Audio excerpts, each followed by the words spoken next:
जिल्हाधिकारी आम्ही सारे लोक वारंवार सांगतोय, SIR सुरू झालाय. तुमच्या मतदार नोंदणीमधल्या जुन्या याद्या रद्द झाल्या आहेत. जुनी यादी रद्द झाली आहे. आता नवीन यादी तयार करण्यासाठी काम चालू आहे. ही यादी तयार झाल्यानंतर पुढचे 20 वर्ष नवीन यादी तयार होणार नाही. या यादीमध्ये तुमचं नाव आलं नाही, तुम्ही हा विचार कराल मागच्या यादीत माझं नाव होतं, या यादीत तसं नाही आहे. जुनी यादी रद्द झाली आहे. आता आपल्याला कोणत्याही परिस्थितीत 17 ऑगस्टपर्यंत आपलं नाव आहे की नाही चेक करून घ्यायचं आहे.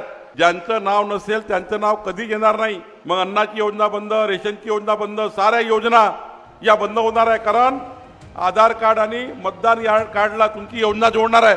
तुमचं मतदार यादीत नाव नसेल, मुलाची ॲडमिशन कशी होईल, तुमच्या मुलाबाळांना कसं बेसाबेलतुरीत त्या ठिकाणी योजना मिळेल.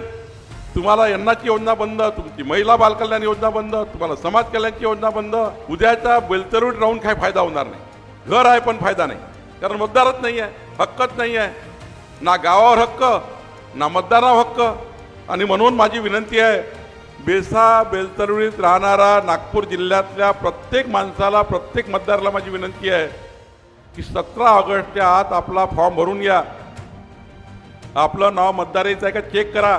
महसूल विभाग, महाराष्ट्र शासन. अधिकृत माहिती आणि महत्त्वपूर्ण अपडेट्स मिळवण्यासाठी आजच महसूल विभागाच्या सोशल मीडिया हँडलला फॉलो करा.